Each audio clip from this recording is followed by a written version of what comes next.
Pense maintenant à une manière de tuer cet animal. C'est impossible. J'ai ici dans cette boîte l'animal qui pourrait survivre à une apocalypse. Salut les sauvages, j'espère que vous allez bien. Je suis tombé sur une info il n'y a pas longtemps qui m'a complètement sidéré. Et cette info, c'est sur un animal très particulier. Il existe des animaux qui, même après tout ce qu'on peut imaginer de pire sur la Terre, une apocalypse, la fin du monde, une bombe nucléaire, ils pourraient toujours se retrouver vivants. Et cet animal, je me le suis procuré. J'ai ici, dans cette petite boîte, l'animal qui, en cas d'apocalypse, pourrait potentiellement se retrouver vivant. Alors je vous vois venir en commentaire, c'est pas un chat à 3 pattes qu'on a dans cette boîte, c'est pas un mammifère, mais ça reste tout aussi impressionnant. Il faut savoir que l'animal que j'ai dans cette petite boîte n'est pas le seul à pouvoir résister à une apocalypse, parce qu'il y a aussi le tardigrade. Le tardigrade est connu comme la créature la plus résistante sur Terre. Imaginez un monde où tout s'effondre. Des astéroïdes percutent la Terre, des volcans crachent des flammes jusqu'au ciel et les océans gèlent dans un hiver sans fin. Pas une seule créature ne survit, enfin pas une seule à part un minuscule petit héros, un vrai petit champion de la survie, le tardigrade. C'est pas un monstre de la science-fiction, ni un personnage de Marvel, c'est un animal microscopique, long de moins d'1 millimètre, qui pourrait bien être le vivant le plus robuste sur Terre. À première vue, le tardigrade, ce minuscule habitant des mousses et des lichens, n'a rien de spectaculaire. Avec son corps trapu, ses 8 petites pattes griffues et sa démarche lente, en fait il ressemble plus à une créature d'un jeu vidéo pixelisé. Mais ne vous fiez pas à sa petite taille minuscule parce que ce petit bonhomme là existe depuis plus de 500 millions d'années. Techniquement, il a même vécu l'extinction des dinosaures et les a enterrés sous ses propres pattes. Fun fact, un tardigrade adulte est si petit qu'il peut tenir sur la pointe d'une aiguille et pourtant il est capable de prouesses qui nous feraient tous passer pour des amateurs. Imaginez une chaleur infernale à 150 degrés Celsius ou un froid glacial proche du zéro absolu, moins 212 degrés Celsius. Vous êtes déjà soit en train de fondre ou soit en train de geler complètement depuis belle lurette. Lui, le tardigrade, il en a rien à faire. Il s'en moque complètement. Encore mieux, on a envoyé ces petites bêtes dans l'espace, là où ils ont affronté le vide intersidéral et des radiations cosmiques ultra puissantes. Résultat, elles sont tous revenues complètement intactes et même prêtes à se reproduire. Et elles ont un super pouvoir qui s'appelle la super hibernation, entre guillemets, la cryptobiose. Quand les conditions deviennent beaucoup trop extrêmes, le tardigrade, lui, sort son atout ultime. Il entre en cryptobiose, un état où il se dessèche complètement, réduit son métabolisme à presque zéro et se transforme en petite boule inerte qu'on appelle un bonnelet. Dans cet état, il peut rester en sommeil pendant des décennies, voire même beaucoup plus. Un simple contact avec l'eau et hop, il revient à la vie comme si de rien n'était. Un zombie, vous allez me dire, eh ben non. Encore mieux que ça, il a une incroyable résistance nucléaire. Si demain une bombe nucléaire viendrait à frapper la France, c'est un peu dans les codes en ce moment, tout le monde mourrait à part lui. Les tardigrades peuvent encaisser des doses de radiation jusqu'à 1000 fois supérieures par rapport à ce qu'un humain est capable de supporter. En fait, leur capacité à réparer leur ADN va à une vitesse fulgurante complètement impressionnante. Des scientifiques ont même fait le test en simulant 3 scénarios d'apocalypse globale. Un astéroïde géant, une supernova ou l'explosion d'un rayon gamma. Le verdict, dans chaque cas, les tardigrades survivent. Tout ce qui entoure les super pouvoirs des animaux m'intrigue énormément, m'intéresse de fou et me bluffe aussi parce que ils ont des super pouvoirs que nous on n'est pas capable d'avoir, mais je trouve ça vraiment fascinant. Et ouais les gars, imaginez que même si le soleil demain s'éteint et que la Terre deviendrait une boule de glace, ces champions microscopiques, les tardigrades, continueraient leur chemin. Comme si de rien n'était. Vous voyez l'idée, si demain l'humain disparaîtrait, le tardigrade lui serait là en train de nous regarder disparaître en se disant comment ont-ils fait pour pas réussir à survivre. Maintenant que vous commencez à comprendre à quel point le tardigrade est vraiment un animal dingue, extraordinaire, je vais vous partager des petites anecdotes complètement folles. En cryptobiose, qui est l'état du coup que je vous parlais tout à l'heure, en sommeil, on va dire ça comme ça, il peut y rester pendant plus de 30 ans. C'est pour ça que je vous avais parlé de plusieurs décennies. Et ça sans boire ni manger. Et au bout de 30 ans, il se réveille normal, comme après une sieste, comme si rien ne s'était passé. Et il y a un truc complètement fou aussi, c'est que 17% de leur génome serait composé d'ADN venu d'autres espèces. Une méthode appelée le transfert horizontal, très rare chez les animaux, qui pourrait expliquer leur super pouvoir. Ce qu'ils mangent, c'est du fluide cellulaire, donc d'autres micro-organismes, mais franchement, ils n'ont pas beaucoup besoin de manger vu leur allure et leur endurance. Et pourquoi le tardigrade nous fascine tant? En fait, il incarne vraiment quelque chose autour de lui. Et cette chose, c'est le fait que la vie soit capable de s'adapter, et ça peu importe les étapes qu'elle va passer. La vie est capable de s'adapter même aux choses les plus hostiles auxquelles elle va devoir faire face. Mais est-ce que le petit animal dans cette boîte est capable de bien plus que le tardigrade? Ça, C'est une question que je me pose. N'hésitez pas à me dire si vous aimez ce genre de petit format là en commentaire, me dire si ce genre de vidéo vous plaît, c'est une première pour ma chaîne YouTube.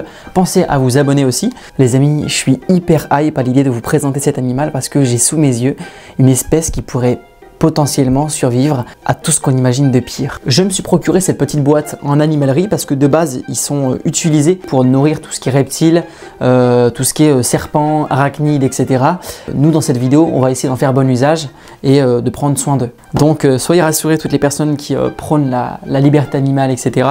Vous faites bien et je vais en prendre soin. Il faut savoir que je suis complètement novice, j'apprends aussi avec vous grâce à cette chaîne et je suis tout autant impressionné de voir cet animal de mes propres yeux. Ce qui est complètement fou, c'est de se dire que dans cette petite boîte là se trouve l'animal le plus résistant au monde. Imaginez un monde où tout s'effondre. Une pluie d'astéroïdes, un hiver nucléaire ou encore une invasion extraterrestre. L'humanité disparaîtrait, les grandes espèces aussi, mais dans les décombres, quelque chose bouge et ce petit spécimen, c'est les blattes.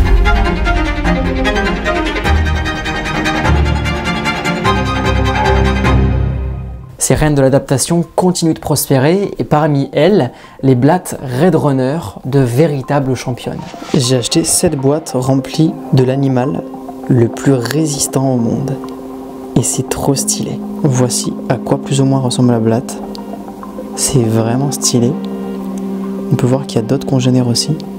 C'est très stylé de les voir comme ça parce que des animaux qu'on n'a pas l'habitude de voir vraiment. Dans cette vidéo, on va essayer de comprendre déjà pourquoi elles nous fascinent tant, mais surtout quel est leur secret pour être l'animal le plus résistant du monde. Les blattes Red Runner, donc le type de blattes que je me suis procuré, sont connues pour être appelées les blattes turques. Elles mesurent environ 2 à 3 cm et affichent une couleur rouge-brun très distinctive. Pas trop grandes et rapides comme un bolide, elles sont très connues chez les personnes qui ont des reptiles comme des serpents ou des arachnides parce que ça fait une proie parfaite pour le nourrissage de leurs animaux. Pourquoi la blatte est hyper répandue chez le nourrissage de serpents, etc.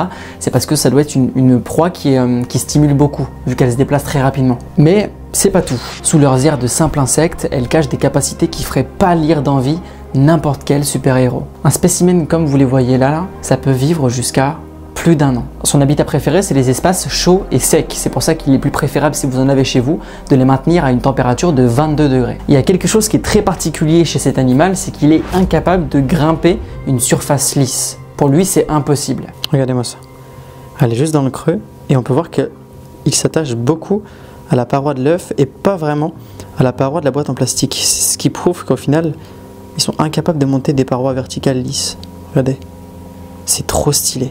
Donc c'est un bon point si vous êtes terrariophile et que vous voulez les exposer dans un terrarium. Les Red Runner ne volent pas, contrairement à certaines de leurs cousines, mais elles compensent largement par leur vitesse et leur robustesse. Elles sont parfaitement adaptées à survivre en milieu hostile. Et ça grâce à leur incroyable capacité de régénération, mais surtout leur métabolisme hyper bien ficelé. Vous avez sûrement entendu les blattes comme les reines de la survie nucléaire. Et ce n'est pas une légende urbaine, les blattes Red Runner, comme beaucoup d'autres blattes, peuvent encaisser des doses de radiation jusqu'à 15 fois supérieures à ce qu'un être humain peut tolérer. Ça nous rappelle un spécimen, le tardigrade, le frérot. Et cela s'explique par leur division cellulaire lente qui limite les dégâts sur leur ADN. En cas d'explosion atomique, elle ferait probablement partie des seuls animaux survivants, à condition qu'ils restent un peu à manger. Les blattes que je me suis procurées sont capables de survivre à des environnements vraiment hyper extrêmes. Des températures pouvant aller de -10 à 40 degrés Celsius, une alimentation limitée et même des conditions de sécheresse prolongées. Et pour ça, elles ralentissent leur métabolisme pour entrer en mode économie d'énergie, un peu comme sur votre téléphone. Elles font ça jusqu'à attendre des jours meilleurs, là où les conditions de vie seraient beaucoup plus adaptées pour eux. Ouais, mais je vais arrêter de leur donner à manger, je vais leur couper les vivres, comme ça elles vont tous mourir. Vous pensez leur couper les vivres? Impossible, même ça va pas les tuer. Pendant 1 mois, elles sont capables de survivre sans manger et 1 semaine sans boire. Perdre une patte, perdre une antenne, pour eux, c'est pas un problème. Elles sont capables de régénérer leurs membres lors de leur prochaine mue. C'est comme si vous perdiez un bras et que quelques jours ou semaines plus tard, il repoussait. Normal. Je sais pas vous, mais moi ça me rappelle un animal, l'axolote. Dites-moi en commentaire si vous voulez une vidéo sur l'axolot, ça pourrait être hyper sympathique aussi de l'avoir en vrai, de pouvoir le voir et le filmer en vrai, et de voir un peu son comportement, comment il se déplace, etc. et tout. Ça pourrait être vraiment sympathique. Les Blatt Red Runner, comme leurs cousines, sont connues pour leur immunité partielle aux toxines. En gros, elles agissent hyper bien à tout ce qui est poison. Elles développent rapidement une tolérance à certains pesticides, rendant la lutte contre les blattes presque impossible dans certaines régions. Il y a certains endroits où les blattes ont tellement évolué en fait que c'est impossible de s'en débarrasser. Mais pourquoi les Red Runners nous fascinent tant? Les Blatt Red Runner sont pas juste un exemple de survie, elles sont extrêmement rapides. Une blatte adulte peut parcourir jusqu'à 50 fois la longueur de son corps en 1 seconde. Regardez là, il y en a beaucoup plus que tout à l'heure. C'est vraiment impressionnant de les voir.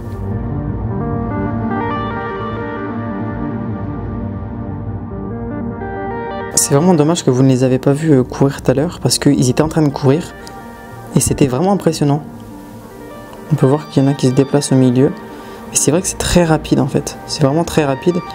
On ne pourrait pas croire. Et c'est assez impressionnant. Imaginez un humain courir à plus de 300 km/h. Et leur vitesse n'est pas un gadget, c'est une adaptation pour échapper aux prédateurs dans leur environnement naturel. Et fun fact, contrairement aux idées reçues, les Blatt Red Runner que je me suis procuré, c'est pas le genre de blatt à venir dans vos maisons pour infester vos placards, etc. Contrairement à certaines de leurs cousines, spéciale dédicace aux Blatt germaniques, qu'on parlera tout à l'heure, on va pas vous louper vous. Celles-ci préfèrent les milieux chauds, secs et confinés. Et comme je vous ai dit tout à l'heure, il existe plein d'autres types de blattes, parfois même beaucoup mieux ficelées que la Red Runner, encore plus impressionnantes. Il en existe des encore plus résistantes, des géantes, des envahissantes. Elles sont toutes hyper intéressantes, avec chacun leur petit secret, leur petit lot de capacités extraordinaires. Tiens d'ailleurs, voici la blatte américaine. C'est la plus grande blatte domestique, elle fait environ 4 à 5 cm. Et c'est avec celle-ci que j'hésitais à faire cette vidéo. Mais quand j'ai vu la taille du truc, non en vrai j'abuse de fou, c'est pas pour ça spécialement que j'ai pas pris les blattes américaines. Si j'ai pris les Red Runner, c'est parce que c'est les blattes entre guillemets communes du milieu. C'est les plus connues, c'est vraiment la blatte de base en fait, c'est la blatte commune. Donc c'est pour ça que je les ai pris. Mais après, s'il y a des marques comme Tom & Co, des enseignes ou même des petits groupes voilà, de vente d'animaux qui veulent me fournir un peu toutes les espèces, pour ce genre de format, ce serait avec plaisir. N'hésitez pas à me contacter, mon adresse mail s'affiche à l'écran. Petite pub. La blatte américaine est connue pour sa vitesse, presque aussi rapide que la Red Runner. Et ça, en plus de sa taille, et en plus d'un atout que la Red Runner n'a pas, c'est sa capacité à voler sur des courtes distances. Elle, c'est aussi une championne de la survie, mais plus particulièrement dans un endroit très spécial, l'endroit très humide et pollué. Et tout à l'heure, on parlait d'une blatte très particulière qui aime bien se faufiler un peu chez vous. Et ben voici la blatte germanique. Petite mais ultra résistante, elle est l'espèce la plus connue dans les habitats humains. Sa capacité, c'est de coloniser nos maisons et développer une immunité fulgurante aux pesticides. Cette blatte, c'est une génie de l'évolution et elle est capable de s'adapter en un temps record. Donc toi là derrière ton écran, je suis sûr qu'il y a 80% de chances que tu as déjà essayé de lui mettre un petit coup de tatane, mais ça, c'est... Est-ce que ça a marché? Ça, je te laisse deviner. Tu crois peut-être que ça a essayé de... Mais on passe à la suite. Surtout que la blatte là, auquel tu as mis un petit coup de tatane, là, il y a peut-être 30%, 40%, peut-être 50%, je sais pas, de chance qu'elle ait fait des gosses dans ta maison. Mais genre vraiment beaucoup de chance, parce qu'ils font vraiment beaucoup d'enfants dans leur vie. Maintenant, voici la blatte des bois. Contrairement aux autres, elle préfère les forêts et les espaces naturels. Donc ta maison, elle s'en fout. Voilà, je te rassure, c'est pas celle-ci que tu vas voir. Par contre, la blatte germanique, ça, et ce qui la distingue des autres, c'est sa résistance au froid. Elle peut survivre dans des environnements bien plus froids que la plupart de ses congénères. De l'autre côté, il y a la blatte du désert, cette fois-ci complètement différente. Cette espèce, adaptée aux conditions arides, peut survivre plusieurs mois sans eau. Elle se nourrit d'à peu près tout, y compris les matières organiques en décomposition dans le milieu où rien d'autre ne peut vivre. Et encore après elle, il y a la blatte Madagascar. La star des blattes, pourquoi? Parce qu'elle ne vole pas, elle grimpe pas très bien, mais elle peut siffler en guise de défense. Et malgré leur taille imposante, qui est plus grande que la blatte américaine, jusqu'à plus de 6 cm, et ben elle est complètement inoffensive. On fait une pause, on se calme. Là, je pense qu'on a eu notre dose de blatte là. Conclusion, pourquoi les blattes sont inégalées? Déjà, les Red Runner, celles que je me suis procurées, incarnent la résilience. Peu importe l'environnement, les étapes auxquelles elles vont devoir faire face, elles vont trouver un moyen d'y faire face, elles vont trouver un moyen de survivre et même de prospérer. Alors ouais, elles ont une mauvaise réputation parce que physiquement, elles ont un physique pas très attirant, ça reste un insecte, mais c'est des championnes de l'évolution. Dans ce nouveau format, j'aimerais m'apporter et vous apporter aussi une autre manière de voir les insectes qu'on connaît tous. Je m'y connais pas mieux que vous, je suis pas un professionnel, tout ce que je viens de vous citer là, je l'ai appris quand je l'ai écrit la vidéo. C'est d'ailleurs le 3/4 de mon expérience, moi, sur ma chaîne YouTube. Les lions, les félins, je m'y connaissais pas plus que ça. Et au final, j'apprends à les connaître au fur et à mesure de mes vidéos récits sur leurs histoires. Et mon but dans ce format, c'est de me procurer un animal, de l'observer, de vous montrer des images, de faire de belles images de lui, d'en prendre soin et d'expliquer à quel point cet animal est extraordinaire. Cet animal est, quand on le regarde d'un peu plus près, peut-être beaucoup plus beau qu'on l'imaginait et qu'il faut en prendre soin, que c'est fascinant et ça, peu importe leur physique. Et c'est vraiment ça que je veux que vous reteniez dans cette vidéo. C'est qu'elles ont peut-être un physique atypique, elles sont peut-être pas très attirantes, même un peu repoussantes. Elles sont peut-être aussi un peu angoissantes pour les personnes qui n'aiment pas les bestioles qui se faufilent un peu partout, qui courent très vite. Mais c'est les reines de la survie sur notre planète. Si la Terre devrait redevenir hostile à la vie que nous connaissons maintenant, la blatte, elle, serait peut-être la seule à pouvoir écrire l'histoire.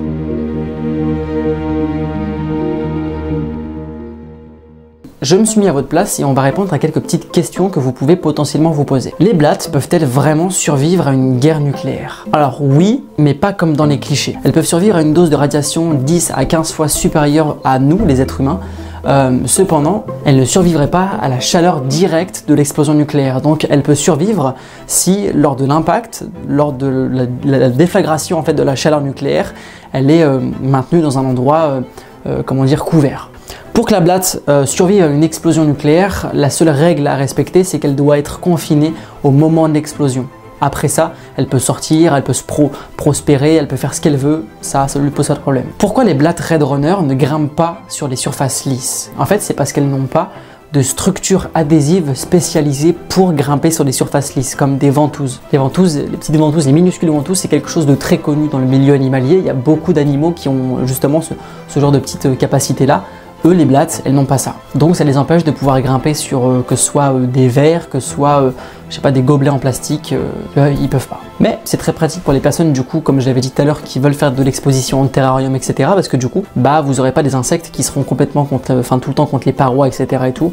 Elles seront vraiment sur leur zone, sur leur territoire, et elles feront leur vie quoi. Pourquoi les blattes Red Runner ne peuvent pas voler contrairement à certaines cousines qu'elles ont? Alors ça c'est très drôle, c'est qu'elles ont des ailes, voilà, peut-être dans les petits plans que je vous ai fait, vous les avez vus, elles ont des ailes, mais elles n'ont pas le muscle adéquat pour pouvoir utiliser ces ailes rudimentaires. Combien d'espèces de blattes existent-t-il? Là ça va être la question qui va faire bader tout le monde je pense. On estime environ entre 4000 et 4500 espèces de blattes dans le monde entier. Cependant, il n'y en a qu'une trentaine qu'on retient le plus parce que c'est les 30 les plus envahissantes et les plus nuisibles pour nous. Et en story Instagram, je vous mettrai une petite liste, voilà, d'autres blattes tout aussi intéressantes qu'on a vu celle en vidéo. Si ça vous intéresse, mon Instagram s'affiche à l'écran.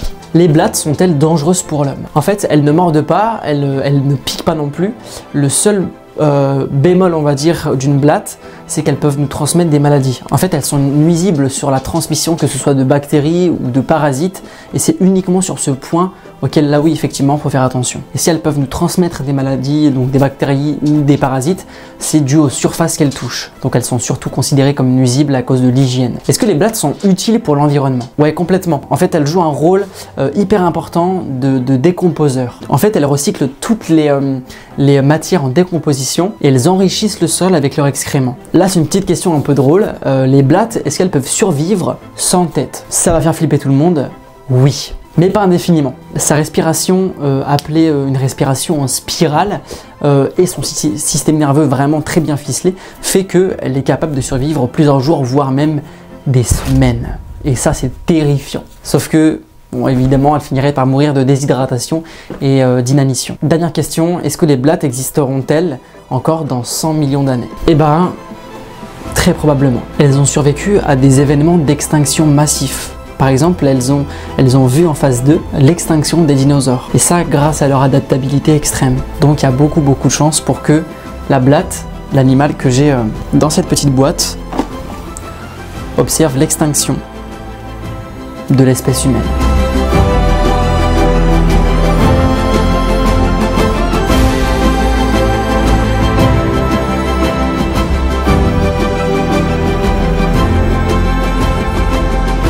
Merci infiniment d'avoir vu cette petite vidéo jusqu'au bout. N'hésitez pas à mettre un petit pouce bleu, un petit commentaire pour me dire que vous avez adoré cette vidéo, que ça a été la meilleure vidéo que vous avez jamais vue. Une vidéo top sur les blattes, en plus de votre animal préféré. Du moins, j'espère que ça l'est devenu avec cette petite vidéo. J'ai vraiment beaucoup aimé, moi en tout cas, voir l'animal, le filmer, etc. et tout, en train de se déplacer. C'était vraiment intéressant d'en savoir plus aussi. J'espère que la vidéo vous a plu. Dites-moi en commentaire des autres animaux qu'on pourrait se procurer pour peut-être un épisode 2 de cette nouvelle série. Prenez soin de vous, je vous laisse ici. Bonne soirée ou bon après-midi à vous, ou bonne matinée, ou enfin vous avez compris quoi. Bisous aux chiens. Là juste ici on a 2 jeunes, je sais pas si vous allez bien les voir parce qu'en fait ils ont vraiment une couleur assez claire. Alors par contre le spécimen noir là je sais pas du tout ce que c'est. D'ailleurs quelque chose qui est très drôle c'est que là juste au milieu de l'écran il y a un spécimen noir. Je sais pas du tout ce que c'est, je saurais pas du tout vous dire ce que c'est, mais il est là.